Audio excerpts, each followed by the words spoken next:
EA Interviews, episode 167. Inspiration, transformation, success stories, and the imperfect action round. 7 days a week. Join Mario Ficini for today's Expert Authority Effect interview. Expert Authority World, I'm excited to share with you today. I have none other than Timothy McNeely, and I've had hundreds of great guests on the show. They've all shared with you, and I know you love them. I appreciate the feedback so far, but I have had very few who can say they have inside knowledge of people with 500 million net worth or more. And that's who Tim specializes. And his goal is to help you enrich your life as a dentalpreneur, as an entrepreneur. I don't know about you, but I want to know this because I didn't grow up with those type of people. He's an author, he's a speaker, he's a podcast host, and he's the CEO of Lifestone Companies. I'm very excited to share him with you after we thank our sponsor. I'll be bringing up Timothy McNeely. How would you like to grow your wealth easier than you think with the change you probably don't notice anyhow automatically? That's why I started the Compounding Interest Snowball, investing with Acorns, and advise you do too. Get started simply and easily today at eainterviews.com/acorns. Here he is, ladies and gentlemen, Tim McNeely. Tim, how are you doing today? I'm doing excellent, Mario. I am so excited to have you on. You have an impressive background. I was excited to have you on, but just the wealth of knowledge you have from the people you've helped. Why did you choose this field? Yeah, that's such a great question. You know, I went into business for myself, and I chose this field originally because I wanted to make some good money and started working with my dad right out of high school. But I'll tell you, I found myself really in a job that wasn't too fulfilling. Started making some good money and then met and fell in love with my wife, who happens to be a dentist. And I always thought that my job was to manage the investment portfolio really, really well. But like I said, met and fell in love with my wife. She's a dentist, and turns out she had another boyfriend while we were dating. And it was called her dental practice. We'd be out to dinner or on date night, and all of a sudden this other boyfriend would invade the conversation. And it'd be things like, Tim, I got to hold back my paycheck to make payroll, or I've got to fire someone if I don't do it right. I'm scared of what the labor board's going to say. So massive source of stress was owning a business for her. And it turned out it didn't matter how well I can manage her portfolio. It wasn't going to make a difference for her. And I found myself in a job I hated, and I couldn't take care of the person I loved the most. Something needed to change. And so I went to people who were way ahead of me. And that's where I really started to study the super rich and ultra wealthy business owners, because I wanted to learn from people at the top. I don't have any clients like that. I don't work with any clients like that, but I certainly want to learn from the best of the best out there. And so my wife and I started implementing some of those strategies, and we got back to being on top of the world. And I saw the big impact I could have in helping her move the needle. And I realized that this is what I'm passionate about, is getting up every single day and helping entrepreneurs, helping business owners build amazing lives of significance by using lessons from the super rich. And I love that that's your goal, because so many people, let me rephrase that, because with who I run with and the stages I've been on, I like surrounding myself with people who have a heart like yourself, that want to lead a life of significance and make positive transformations. Outside of that, in the world as a whole, in the past, I've seen people who it appears all they cared about was the money. So I like finding people that obviously know what they're talking about, but also have that heart to want to make a difference, and they are making a difference. So I want to ask you, from the time you had this idea at that dinner to how long did it take, or someone should reasonably expect, how long would it take to transform things around if they're in that situation right now? Well, it took my wife and I several years to really implement a lot of those lessons. But, you know, what I've been able to do is by sharing these lessons, you can literally get a decade of experience in a day, and you can start implementing some of these strategies right away. So these are not things you have to wait for, whether it's tax mitigation strategies or, you know, working with some of the best professionals to drive your business forward. These are things you can do right away and start getting some immediate results. What's the first thing that you would recommend to Expert Authority World if they want to change things right now? What's the first thing they can do that's the easiest with the highest ROI for it, essentially? I would tell them the best thing that you can do if you really want to start moving forward is you got to get clear on where you want to go, right? You got to do that self-assessment and look at where you are now, where you want to go and then figure out what the gaps are. But you got to start with a clear vision of what you're trying to build and what does that life of significance for you look like. It's going to look different for every single one of us. But as I've really done the research and helped underwrite the research on the super rich, three things come out. Number one is, most people want to just take care of the people they love. They want to support the people who matter.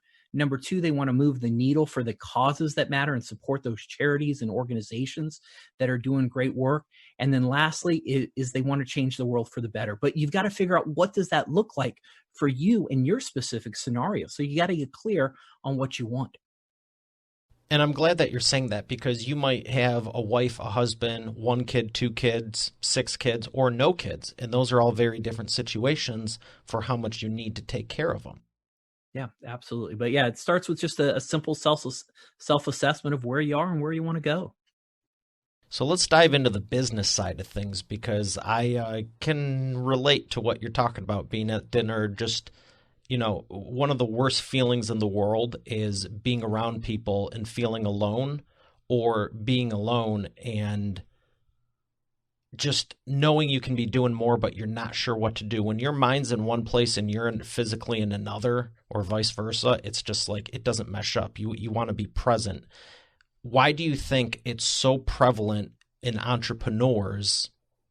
Because I always hear I'm alone, I'm at the top of my game. I'll never forget this. Someone submitted to apply for my book program to publish a business book in 8 weeks. And it said I said, why do you think you need help? And he said, I'm at the top of my game and I feel so alone. I have no one to talk to about this or any guidance. I'm the best at what I do, but there's no one else.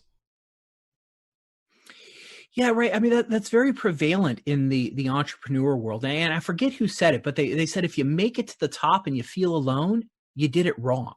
Because if you really think about it, the true entrepreneurial journey is one that you're taking with other people, where you can share in your success, share in your failures, and you can work together on building amazing companies. And they may not be part of your company, but you can learn from other people. And I think that's why we see such a growth right now of mastermind and CEO groups, is people don't want to struggle through this alone, is they want to take that journey with others and they want to accelerate their success even more. And that's, something else that comes out of the research is there's a drivenness among entrepreneurs, among dentalpreneurs who I really work with, is there's a drive for more. They're not satisfied with the status quo, but you don't want to be alone either. And like I said, I think that's why you see a massive growth of CEO and mastermind groups out there. Yeah, masterminds are one of them. People are my absolute favorite. I love masterminds because you get inside knowledge and get to just shave off 5, 10, 15, 20 years. And it was one of my reasons I started my company. I always wanted to make good money, own my schedule, and help people. And there's been various ways I've been able to do that. And I originally was thinking FBI, CIA, doctor, lawyer, all things to help people. And the more I looked into them, I'm like, I know I'm exactly where I should be right now. Let's just say that. But when you can help people and have those transformations, what are you doing with your clients? Like if someone comes on board right now, how long are they working with you and how long does it take to get them at least, let's say, jump started? Because obviously it might take a year, 2 or 3, but how does your program generally work if someone wants to come on board right now today? Yeah, no, great question. And, most of my clients, when they come to me, they've already created some significant wealth. They've sold a business. They've made a ton of money in real estate. They've inherited some money. So they've already got some significant wealth. And the thing I often hear from them is, Tim, I'm all taken care of. To which I smile and say, of course you are. You've achieved a certain level of success. I would be surprised if you didn't have a team of advisors. But then I ask them about a lesson from the super rich that I've learned. And I said, when was the last time you've stress tested your plans? And at that point, they kind of look at me sideways and they say, what's stress testing? And then I explained to them that in the family office world, and family offices are the structure that the super rich use to manage their financial affairs. They hire some of the best accounting talent and legal talent and insurance minds, and they set this team of people down in some real estate that they own. And the job of this team is to manage that family's wealth. And these family offices, as they're called, will bring in outside eyes, someone who's not on the payroll, who's whose job it is to not tell that family what they want to hear, to run a stress test of those existing plans, to really validate the underlying assumptions. And they're doing it for two primary reasons. One, they want to catch errors before they occur. They want to catch costly errors before they get magnified. And number two, they want to take advantage of all the potential opportunities out there. And when I sat down to do a stress test with someone, we uncover things pretty immediately. And you can walk away after one or two meetings when we bring in those teams and the experts that you need to look at whatever is concerning you. We're going to identify opportunities, and we're going to help you catch and question the underlying assumptions of your wealth planning to make sure it's done right. So we get results pretty immediately. Well, that's awesome that you do go into detail that much. And, when I've talked to people about it before, I'll never forget something I read. And, when you're talking about being rich, being wealthy, and just planning for the future, leaving a legacy, one of my favorite authors, Robert Kiyosaki, in one of his books, Rich Dad's Guide to Investing, it talks about you need to have a plan to be wealthy, and you need to have a plan to be comfortable. And I think somewhere in between is probably where a lot of people fall, because it's like, I'm all set, I'm okay. And I would just ask, similar to what you asked, to what degree? You're okay for now based on what you knew, but life is ever changing. How do you compensate for those changes? I know you have what has been tied and been proven before, but what do you do when stuff changes with the legal and there's new opportunities, or maybe some disappear? Yeah, no, that's a great question, right? Life is a perpetual movie. It is always changing. It's not static. And that's why the stress testing process in wealth management, or if it's business consulting, right? You've always got something in your life, in your business, that you're working on improving. And I would argue part of having that life of significance always means you've got something that's not working exactly right, because you've reached higher and higher plateaus, and you've created new problems, new issues, new challenges, new opportunities. And so that life, that business that's always growing, you've always got something that you're updating and changing and looking at. But at the same time, some of the timeless principles always apply, right? We're in the midst of, coronavirus right now. And you say, well, how do you prepare for that? How do you get ready for the unknown?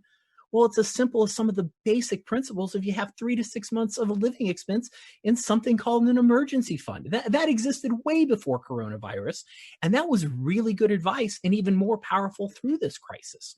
So you can follow some of just those basic timeless principles to prepare for the unknown, but then you can also take proactive steps on a regular basis to question the underlying assumptions by doing that testing process and challenging those assumptions of your planning.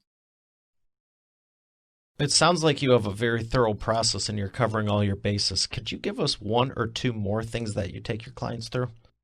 Yeah, absolutely. So, you talked about that starting point, right? Where do you start? How do you begin? And the very first thing that I do when I'm working with a potential client is we start with something that I call the total client profile. And this is, an in-depth interview with someone where I'm talking 10% of the time, and you're talking 90% of the time. And I'm asking questions around 7 major themes that really impact success and wealth. We're going to talk about your goals. What's important to you? Where do you want to go? We're going to talk about your values. We're going to talk about the most important relationships in your life, right? Who matters to you? After we get through that, then yes, we're going to talk about the assets and liabilities and the financials. Then we're going to dive in and talk about your existing team. How are they working? Do you have team members you like? Do you have team members who need to be replaced? We'll talk about your process of how you like to engage advisors. And then lastly, I'm going to get to know you and what you like to do when you're not working. So that's that first part of the process, is focusing on what I call the human element, which I think is the missing element in so much of the planning that goes on with professionals out there, is focusing on you and what's important and your goals are. So that's the starting point, is the human element. Once we've got that total client profile, then it's working with the existing team of advisors or bringing in our own outside experts to make sure you are taking advantage of all potential opportunities and you're catching errors before they happen. And we often see that in areas of tax planning or the estate planning piece or business succession planning. Lots of times we catch things, we're able to increase valuation, put more money in your pocket when you're ready to move forward. You definitely have a thorough game plan, and I know your clients are benefiting from it. Tell me, what's the biggest transformation that one of your clients has had from before they were with you to afterwards? Yeah, great question. So I'll never forget the day I got a call from someone, and he said, "You know what? I'm absolutely getting killed in taxes. I have no game plan. I don't know what's going on. I'm just paying a lot of money." And we were able to sit down, really use that as the stress point, analyze things for him. And we created about $75,000 a year in tax savings for him. And we were able to properly get some insurance coverage so his family was going to be protected in case something happened. And now he's on track for an early retirement because we did some basic planning and we were able to really dive in there and deal with some of those pressing issues. So it was the tax mitigation, it was family protection, and then that estate planning, and then eventual business transition strategies that we were able to put in place to them. And once again, it was a process, but we got those tax savings within that first year. And I'm glad that you say that because I think the world as a whole just wants everything now. I mean, internet's getting faster, phones are faster, cars are faster, planes are faster. But when you look at the grand scheme, I mean, I remember when I was like, we need to do this now. And I'm telling my team, it's like, this needs to get, and you just sometimes need to take a step back and go, I'm kind of killing it. It's only been a month or two, or maybe it's been 6 months or 12 months. In the grand scheme of life, that's still very quick. So when you're saying it took a year, who cares if it takes 2 or 3? You're now saving nearly 6 figures a year. What's that worth? And I'm sure the way it's structured is his income continues to grow, that's going to grow.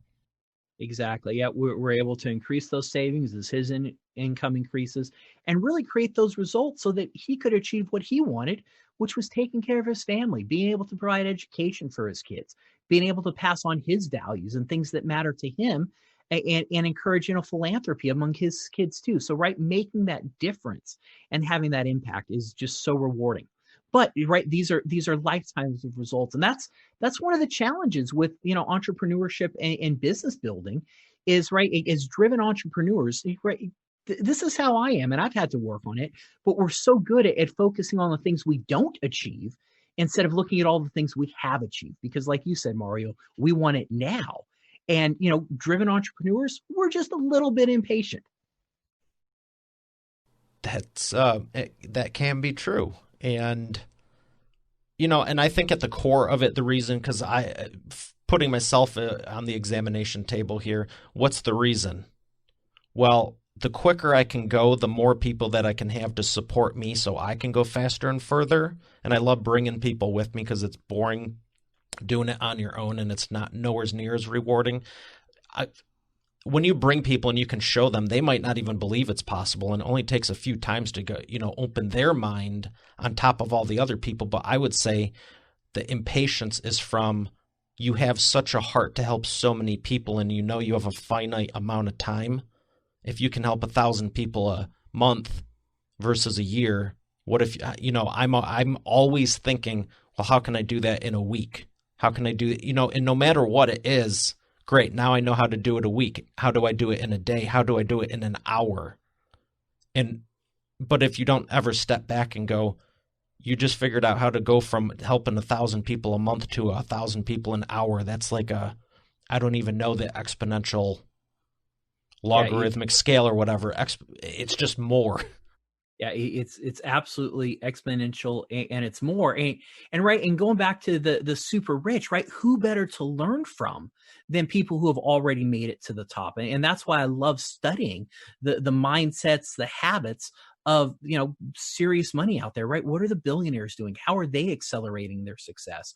Right? How are they achieving more with less? Give me one more. How are they doing? You said habits. What would you say is another habit? Because I know that stems on all of it. And I'm sure there's 30, 40 steps to do a full thing. But what would you say is a different habit they have? I would say probably one of the biggest habits and mindsets they have is they focus on what they are good at, right? And they work on delegating everything else. And that's why they do those family offices. That's why they bring in teams of people to manage their wealth, is they want to keep accelerating at what they're accelerating at. And they know they cannot be experts at everything. And this is another common trap a lot of us fall into, is we try to be these jack of all trades, right? We try to do it all. But what happens there is you end up at the end of your life and you're mediocre in a whole bunch of things instead of being really good at one thing. And I want to be an expert. I want to be really good at one thing. I don't want to be mediocre in everything. I've used the example of you want to be a scalpel, not a butter knife. Exactly, Mario. Well said.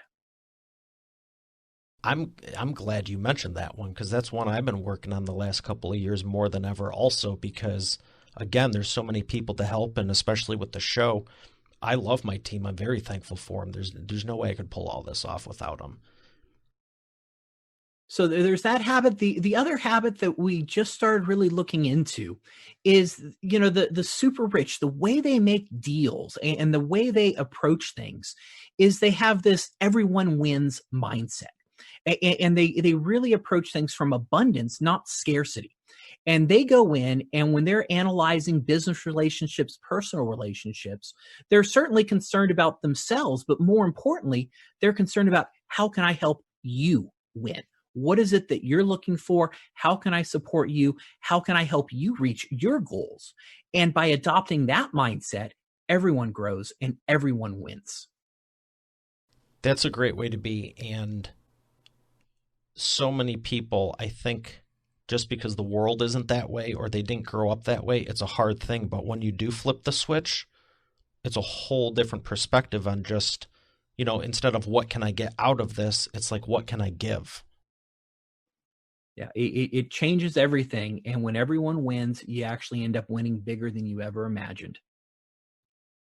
Well, I appreciate everything you're sharing. We're going to I got it right here. I'm kind of excited about this. You're one of the first people to see the real thing, but I call this round the Wheel of Whatever.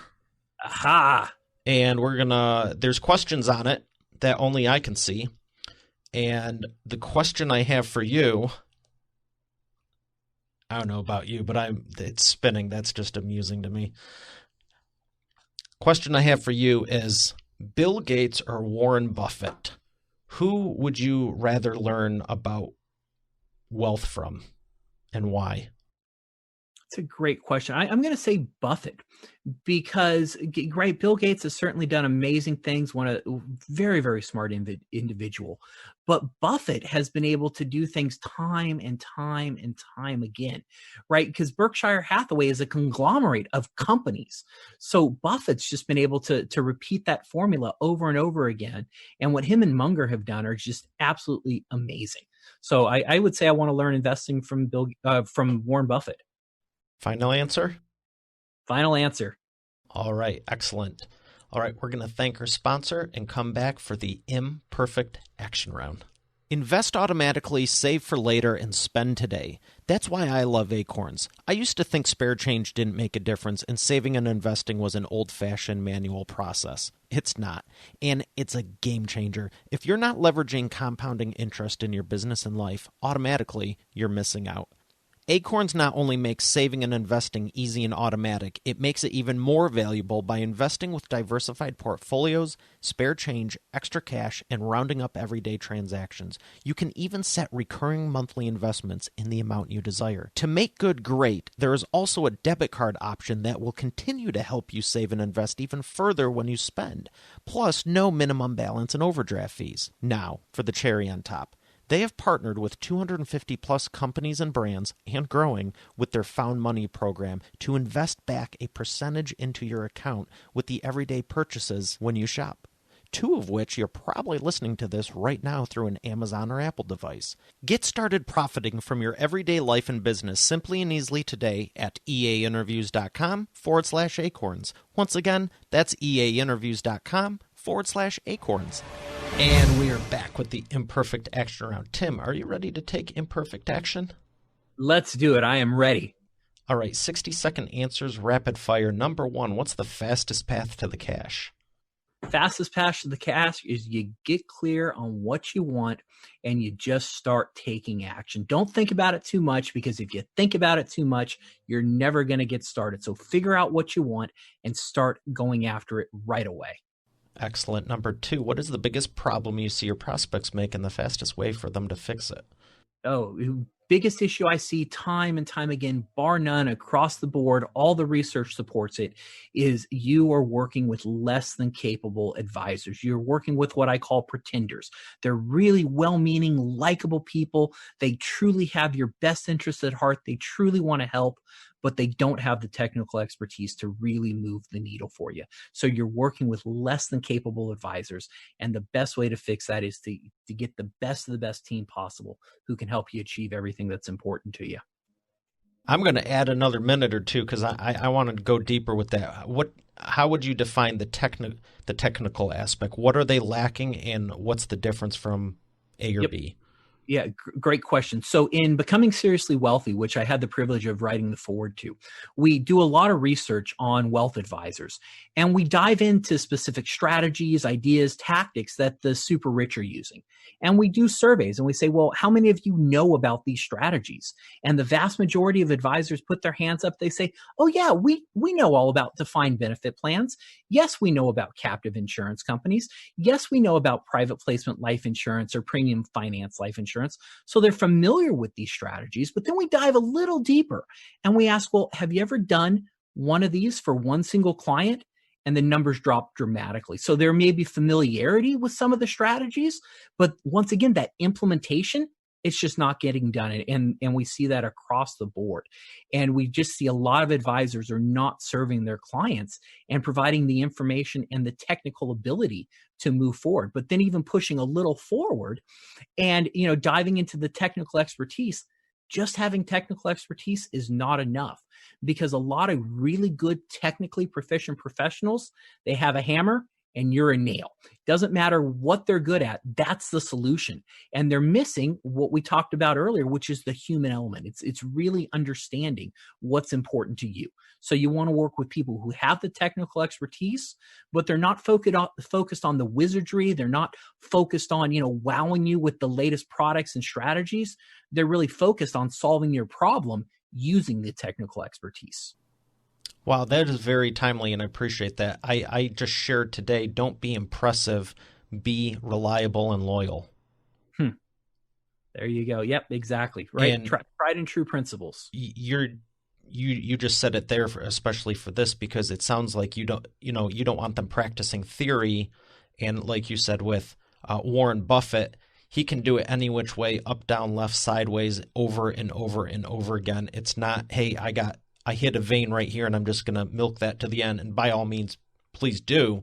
But it doesn't matter what you give him. He's going to turn it into gold. Yes. Man, I could go another 20 minutes. I want to dive into that. That's good. Number 3, what is the best way to maximize customer lifetime value that you found? So best way to maximize value is to deliver value, right? If you want to really maximize your relationships with your clients, with your customers, you got to always be focused on how can I make a difference for them? What do they need? How can I serve them? What's lacking? What are my offerings? What do I offer now? And what can I offer, right? How can I really solve their most pressing issues and challenges? And if you're focused on solving problems for your customers, you're going to maximize the lifetime customer value. Excellent. What are some books you'd recommend to Expert Authority World that's really helped you in life or business? Yeah, some of the best books that I've read lately is I absolutely love. Oh, and I'm going to blank now. Willpower Doesn't Work. Benjamin Harding, absolutely fantastic, mind-blowing, because it goes into the fact that, right, willpower is kind of hard to muster, but if you can change your environment, you can slowly change those habits. And then along the same lines, Atomic Habits, James Clear is fantastic, little Don Miller story brand, and then, of course, Becoming Seriously Wealthy by John Bowen, Russ Allen Prince. Excellent. Where would you like people to find more about you? They can check me out at timmcneely.com. Or they can go to lifestoneco.com and grab a copy of Becoming Seriously Wealthy. Excellent. Well, I've thoroughly enjoyed this and learned a lot. I really could go another 20 to 30 minutes with the questions, but thank you for your time. It's been a pleasure. It's been a pleasure to be here and help serve your audience. Thank you again. Expert Authority World, we have another great episode here today. I'll see you tomorrow. Have a great day, and God bless. Why every business needs a book, including yours. Would you like to save 5+ hours with every prospect, generate more leads, and profit in your business now? Visit businessbookchecklist.com and learn how you can implement this in your business today. Spare change? How's that going to make a difference? I know that's what I thought before I started investing with Acorns. Throwing change in a jar is not very leverage and time consuming, but what about all the transactions you don't use cash for? Like majority? Acorns not only invest your spare change automatically with roundups, it also lets you add a preset amount to each transaction regardless. It's pretty inspiring to see how quickly and easily you can end up with a pile of cash instead of a pile of receipts. Get started simply and easily today at eainterviews.com/acorns. Once again, that's eainterviews.com/acorns.